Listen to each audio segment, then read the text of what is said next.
Hello friends and welcome back to the another video of chemical Mantra. आज के इस recorded lecture में मैं आपसे किस तरह से किसी भी डी ब्लॉक एलिमेंट को हम पीरियोडिक टेबल में लोकेट कर सकते हैं इसके बारे में बात करूंगा। तो आज ये चूँकि how to locate any element in the periodic table का ये थर्ड पार्ट है, और अगर आपने मेरे फर्स्ट और सेकंड पार्ट वीडियो के नहीं देखे हैं तो प्लीज़ मेरे चैनल पे विज़िट करिए केमिकल मंत्रा, और वहाँ जा कर के आप फर्स्ट और सेकंड पार्ट ज़रूर देखें, तभी आपको ये थर्ड पार्ट वीडियो का समझ में आएगा। ठीक है बच्चों? Okay, so let us proceed with the concept. मैं यहाँ पे आपको बताऊँगा कि किस तरह से डी ब्लॉक एलिमेंट्स को लोकेट करते हैं। तो जल्दी से एक एग्जाम्पल की तरफ देखते हैं। यहाँ पे कॉपर, सभी को पता है कॉपर एक मेटल होता है और इसका atomic number as I know कि 29 होता है। अगर आपको याद नहीं है तो प्लीज़ याद कर लीजिए। ठीक है, हमेशा मैंने पिछली भी वीडियो में बोला था, इस बार भी बता देता हूँ कि 30 तक आपको एटॉमिक नंबर के सारी बातें पता होनी चाहिए, यानी एक भी चीज़ ऐसी नहीं छूटनी चाहिए। चाहे आपको वैलेंसी याद हो, आपको एटॉमिक नंबर पता हो, आपको number of neutrons, number of protons, हर चीज़ आप जितना एक्सटेंट तक याद कर सकते हैं एटॉमिक नंबर 30 तक, मतलब एटॉमिक नंबर 30 के तक के एलिमेंट्स के बारे में हर चीज़ डिटेल में पता होनी चाहिए। यहाँ तक अगर आपको नहीं पता है तो फिर आप इजीली सरवाइव नहीं कर पाएंगे केमिस्ट्री के सब्जेक्ट में। इसके बाद फिर आप के ऊपर है कि आप कितना याद कर सकते हो, बट 30 तक तो मिनिमम पता होना चाहिए। तो कॉपर होता है आपका 29, और यहाँ पे फिर देखते हैं स्टेप 1 की बात करेंगे। सबसे पहले कि किस तरह से लोकेट करना है आपको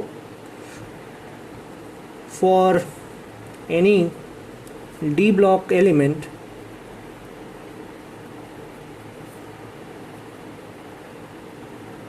सबसे पहले हम ये चेक करेंगे कि क्या एक्चुअली ये एलिमेंट जो आपका गिवन है ये डी ब्लॉक एलिमेंट है या नहीं है। तो उसका जो आउटर मोस्ट कॉन्फिग होता है, यहाँ पे लिखते हैं आउटर मोस्ट कॉन्फिग,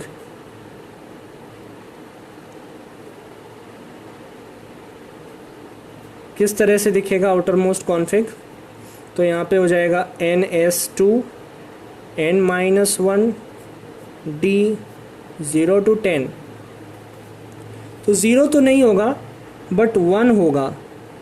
ठीक है, 0 to 10 नहीं होगा, 1 to 10 होगा ये। तो अब जैसे ये आपको, अगर इससे आपका आउटर मोस्ट कॉन्फिग मैच करता है तो आप कह देंगे कि yes it is a D block element. फिर जो मैं नीचे का प्रोसेस आपको बता रहा हूँ उस प्रोसेस के बेस पे आप उस एलिमेंट को धीरे धीरे करके लोकेट करेंगे, और आसानी से आप बता पाएंगे। मेरी पूरी गारंटी है कि बिना किसी पीरियोडिक टेबल के आप ये बता पाओगे कि हाँ ये एलिमेंट इस ग्रुप और इस पीरियड में है। चलिए, तो ये आपको मिल गया। अब इसके बाद आपने कह दिया कि yes it is a D block element. देखो, जैसे कॉपर की बात की मैंने आपसे, तो ये 4s1 3d10 को बिलोंग करता है। तो यस, ये कुछ इसी तरह से दिख रहा है कि नहीं दिख रहा है? दिख रहा है। अगर मैं स्ट्रिक्टली ऑफ-बो रूल वाले कॉन्फिग की बात करूं तो ये बिल्कुल इससे रिजेंबल कर रहा है। ये तो फिर आपका on the basis of stability of the atom ये यहाँ पे इलेक्ट्रॉन शिफ्ट हो गए, बट इनिशियली जो आपका यहाँ कॉन्फिग होना चाहिए था वो कुछ ऐसा है, और आप वही फॉलो करोगे। ये तो मैंने आपको इसलिए बताया था ताकि मैं आपको स्टेबिलिटी बता सकूँ इस एटम की। तो अब जैसे अगर मैं ऊपर वाले को कंपेयर करूँ इससे, तो ये बिल्कुल रिजेंबल कर रहा है। तो yes it is a D block element. So let us proceed with the second step of the process, और यहाँ पे हम देखेंगे कि किस तरह से ग्रुप नंबर हम निकालेंगे। तो बेटा पीरियड तो आप आसानी से निकाल ही लोगे। पीरियड क्या होता है चलो मैं ये भी बताऊंगा, बट ग्रुप नंबर निकालने में थोड़ा सा बच्चों को कन्फ्यूजन होता है, तो सबसे पहले वही बता देते हैं। तो यहाँ पे हो जाएगा फॉर डी ब्लॉक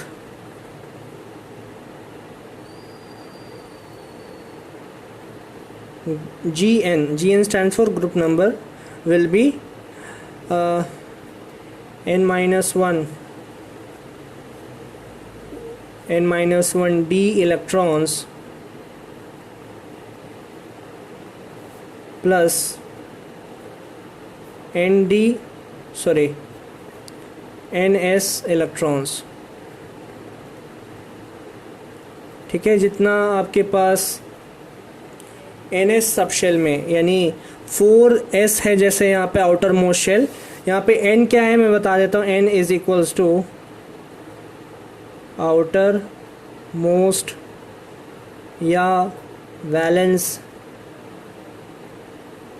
शेल। ठीक है, वैलेंस शेल। तो अब यहाँ पे देखते हैं कि अब आप इसको चेक करो कि भाई 4s में 1 इलेक्ट्रॉन है तो यहाँ पे 1 आ जाएगा, प्लस 3 अभी इसमें देखो मैंने शिफ्टिंग कर दी थी इलेक्ट्रॉन्स की, तो देखो टोटल नंबर ऑफ इलेक्ट्रॉन्स तो चेंज होने नहीं वाले। अगर मैं इन दोनों को ऐड करूं या इन दोनों को ऐड करूं तो बात तो वही है, बट आप किसी को भी ऐड करोगे तो ग्रुप नंबर आपका 11 ही आना है, चाहे 2 + 9 कर लो चाहे 1 + 10 कर लो। तो मैं चलो आपके कन्वीनियंस के लिए मैं 2 + 9 कर देता हूँ, क्योंकि मैंने आपको जैसा बताया था तो ये 11 आएगा। अदरवाइज़ अगर आप यहाँ पे 1 + 10 करोगे तो भी 11 ही आना है। तो यहाँ पे हमारे पास 11th पीरियड आ गया, सॉरी। इसके बाद स्टेप 3 की बात करेंगे। स्टेप 3 क्या है कि हम यहाँ पे फाइंड द पीरियड। तो यहाँ पे किस तरह से पीरियड फाइंड करेंगे। So period is always equals to number of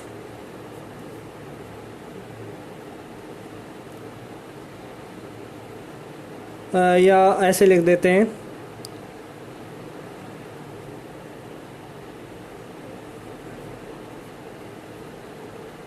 valence shell number.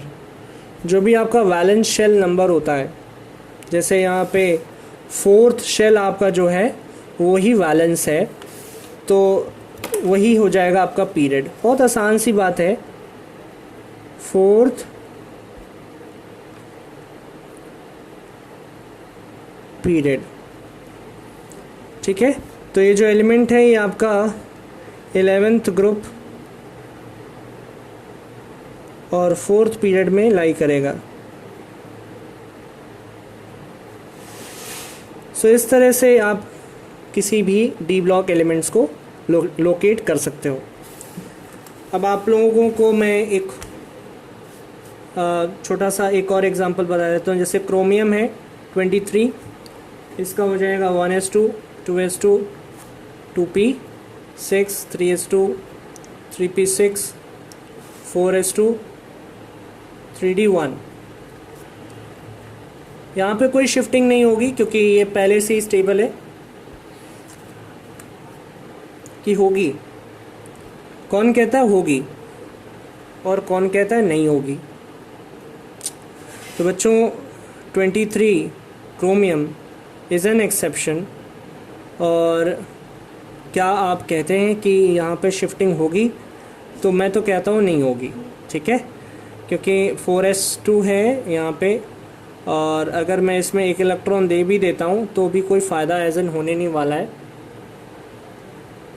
और अभी ऐसे ही कंसिडर कर लेते हैं क्योंकि हमारे पास अभी स्टेबिलिटी की बात नहीं करते हैं, ज़्यादा अच्छा रहेगा। हम लोग इसको ऐसे कंसिडर करते हैं कि हमें सिर्फ़ और सिर्फ इसका ग्रुप और पीरियड बताना है।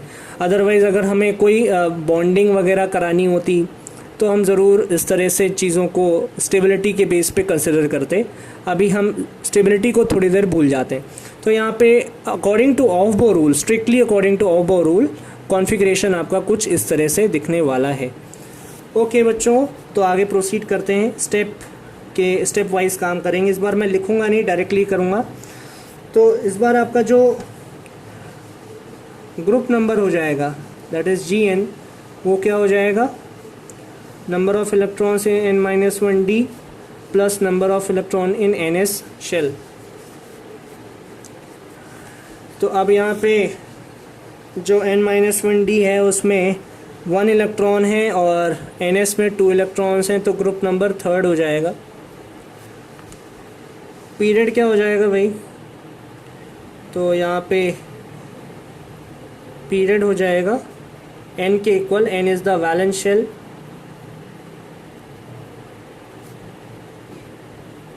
और पीरियड हो जाएगा 4। तो ये आपका जो एलिमेंट है ये 3rd ग्रुप और 4th पीरियड में लाई करेगा। ठीक है बच्चों, so that is how you can find any D block element location and that's all. यहीं पे आपका वीडियो का एंड होता है। आई होप आपको वीडियो अच्छी लगी होगी। सो प्लीज़ लाइक करें मेरी वीडियो को और सब्सक्राइब टू माय चैनल, ताकि आपको इस तरह से वीडियो अपडेट्स फ्यूचर में मिलते रहें। Thank you very much.